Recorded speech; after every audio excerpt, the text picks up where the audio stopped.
Hi, this is Mike Chalukian reviewing my brewing system, the Anvil Foundry 10.5 gallon. Here's a list of the basic specs so you can get a good idea of the features that are included with the system.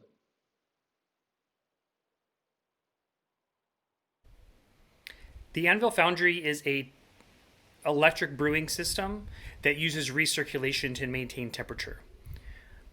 You can purchase it without recirculation. It's basically a glorified brew in the bag system.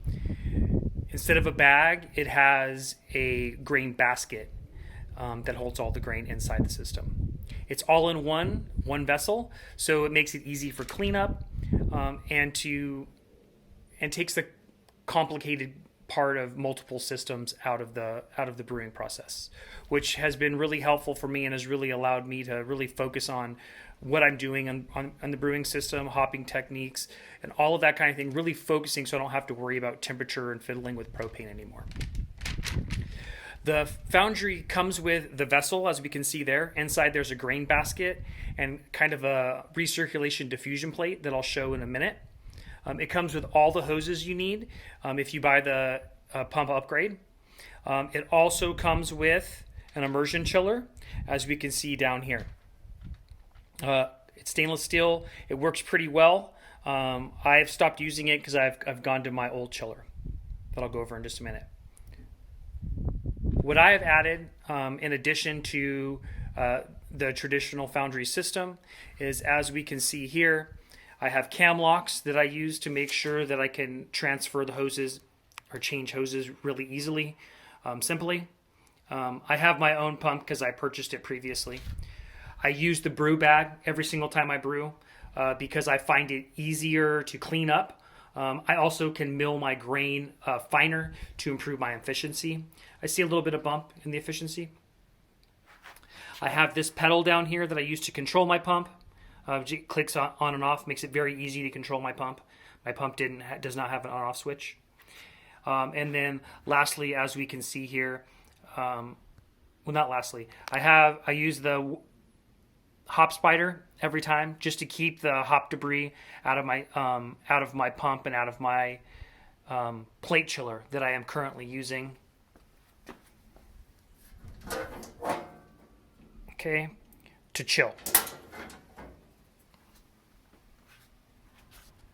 And I also added the valve here to my pump because I didn't like the Anvil pinch thing that they use to control the flow. Instead, I'm using the ball valve to control the flow.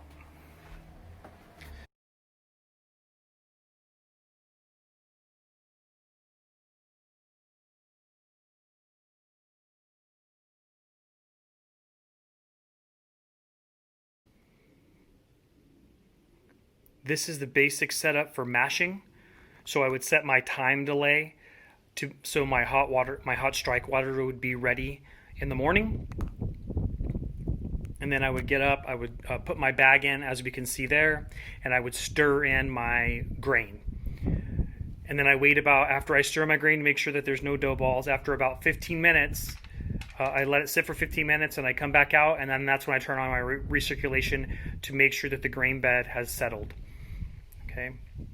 Typically during the mash, also every 15 to 20 minutes, I'm stirring the mash just to try to increase the amount of efficiency I'm getting out of my grain. One of the big questions with systems like this is whether you sparge or no sparge. From my experience of the last year, obviously one of the big things is time saving when you no sparge, which is significant. And if I really want to do a low ABV quick beer, then sometimes I'll do no sparge. But the big difference is the efficiency you'll get. So with no sparge, typically I'm getting anywhere from 65 to 75%, most of the time in the low 70s, in the high 60s to low 70s. Whereas if I sparge, I consistently get at least 75%, up to a couple of times I've gotten 80%. Here's my typical process for sparging.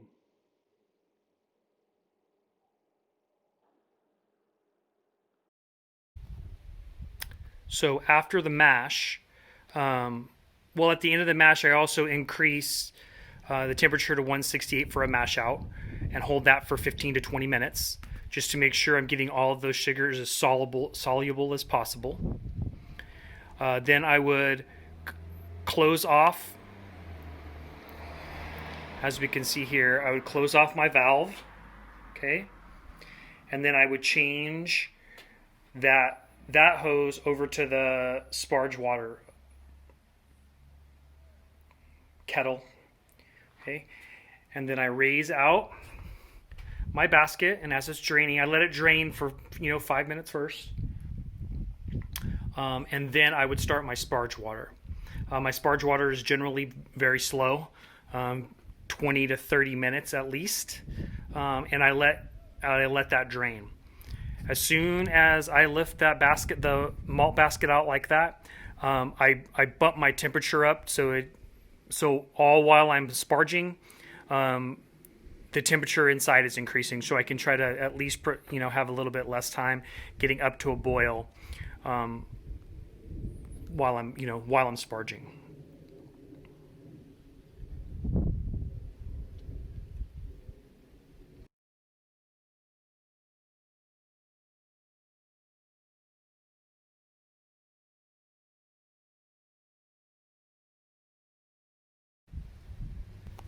This would be my boil setup. So I've changed the hoses to go through my plate chiller. So I would do this at I would make this adjustment at about 15 minutes, half an hour to 15 minutes left in the boil. And as we can see here now, the system is going into the pump. The pump is going down into the plate chiller, and then the plate chiller is coming back out and going back into the system. Okay, and then the last hose there, the last two hoses, one we can see, one is coming out. That is water going into the plate chiller, and then we can see the hose in the back going into a bucket. I usually have 3 buckets lined up, so that once one is pretty full, then I switch to the next bucket, I try to do like 3. My goal is always to have 3 gallons or 3 buckets of water. That way I can have 1 bucket for cleaner, 1 bucket for clean water, and 1 bucket for sanitizer for my cleaning process at the end. Okay, so after that, after I go through the boil, then that would be obviously I would go to chilling. I would pump that into my fermenter. And then as far as cleaning, what I do is my cleaning is a pretty involved process. I rinse out the Anvil really quickly to make sure if there's any leftover wort in the bottom. Usually there's not much. And then the first bucket of water that is still pretty warm, I add my PBW. I actually use OxyClean because it's cheaper. I add that to it. I put that into the Anvil system, and I run that through the entire system, including the plate chiller, for 15 minutes. After 15 minutes, I switch the in and out of the plate chiller, the hoses down here. I switch the in and out so that the water is going through the plate chiller in both directions, the cleaning solution. Then I drain all of that out after another 15 or 20 minutes. I do turn the heater on to heat up the water also at the same time. Sometimes I do it longer, just depends on what I have going on that day. Then I drain all of that out. I rinse out the Anvil. Then I add clean water in. I pump that through the system to clean all the cleaner out of the plate chiller and the pump. Again, doing the same thing, switching halfway through to make sure I'm going both directions. Then after that pumps completely out, all that clean water pumps completely out, then I add in 4 or 5 more gallons of sanitizer, and I run sanitizer through the system. Again, switching halfway through, just so I can make sure that my plate chiller is as clean as I can get it. There will probably be a little bit of leftover debris in there, but I haven't had any issues. Every time I start running it, I've heard people having a bunch of black junk come out. The stuff that I have coming out is never black. It's just it looks like green, and that's perfectly fine. I'm okay with that. That's what I have to do using the plate chiller.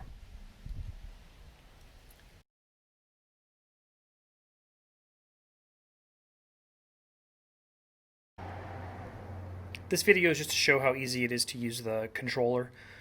It is all manual, so there is no setting up different mash temperatures like to do a step mash. You just have to do it all manually.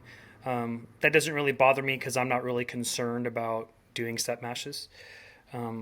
So you just increase the temperature here. Okay. I'm not going to increase it above the set temperature now because I don't want my heating element to go on. And then you just control the power here. So you'd set it to 100%, right? Usually when I'm mashing, I set it about 80%. Then what I use the most is if you hold down the percentage button, you can set the time delay. So usually, whatever, it's 12 hours, 24 hours, up to 24 hours in advance so that your strike water can be ready when you wake up. And that's it. And that's all that you have to do. It's very, very simple. There's no overthinking it. It just works. Also, I can show you the inside real quick so you can see the other advantages that I talked about earlier. So as we can see here, there's the diffusion plate, or the mash recirculation plate, I think they call it. Has holes so that it could distribute the mash over the entire grain bed and to kind of help prevent channeling. And then, as I said, it is double walled, as we can see here, to maintain better mash temperature. So I really like those two features. And as here I talked about earlier, we can see this switch right here, where you could switch it to 240 from 120 if you wanted. So those are all huge advantages to the Anvil. One of the disadvantages, and it's to all of these systems, is the amount of grain that you can hold. So I did 17 pounds of grain maybe a month ago, and my efficiency went down to the low 60s, which is not the greatest. And that was and I even sparged, and the amount of grain that it can hold with the water makes that a disadvantage for these systems. Next time, if I do a big beer, 17 to 20 pounds of grain, I will definitely do a reiterated mash, and I'll make a video about that, or a double mash, because I think I'll definitely get the efficiency I want, and it will take longer, but I'm more concerned about the efficiency and not wasting grain. And now lastly, I'll talk about the advantages and disadvantages of my system. Let's talk about the disadvantages first. The malt pipe can only hold about 17 pounds of grain. And when you make a high ABV beer, your efficiency will definitely take a hit, like most other systems. But with 17 pounds, that really is only up to about 8 to 9% ABV.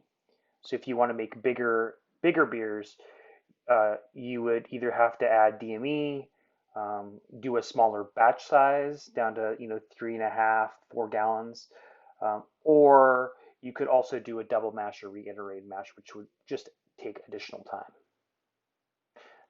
The second disadvantage is it's a simple controller, although I think it's an advantage.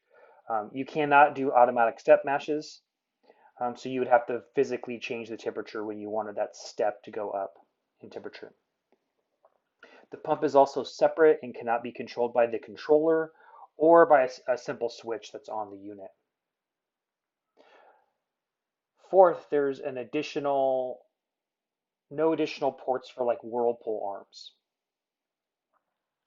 So you would have to get a clip-on thing. So other manufacturers do have additional ports.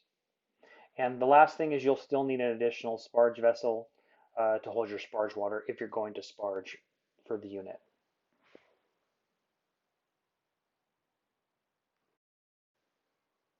The advantages of the system are that it's very simple to use, it controls temperature great, and the time delay system definitely takes time away from your brew day, having that hot strike water ready when you wake up in the morning.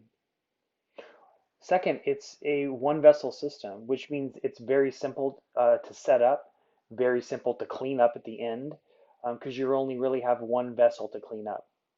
The additional sparge vessel just has water, so that just needs to be dried out.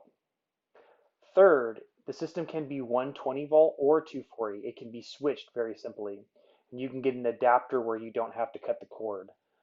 So if you want to be able to boil faster, you can easily and simply change that. Lastly, it's double walled to maintain temperature better. Um, a lot of the other systems are not double walled, which isn't a huge deal. But like for instance, when I dough in, um, my grains, I do not see a temperature drop. I see a temperature drop of maybe 1 or 2 degrees, and that's about it. Um, and it comes back up to temperature really, really quickly. So overall, I highly recommend the Anvil Foundry to anybody who would want it. And I thank everybody for watching my video. If you have any questions, send me a message and we can go over it. Thanks.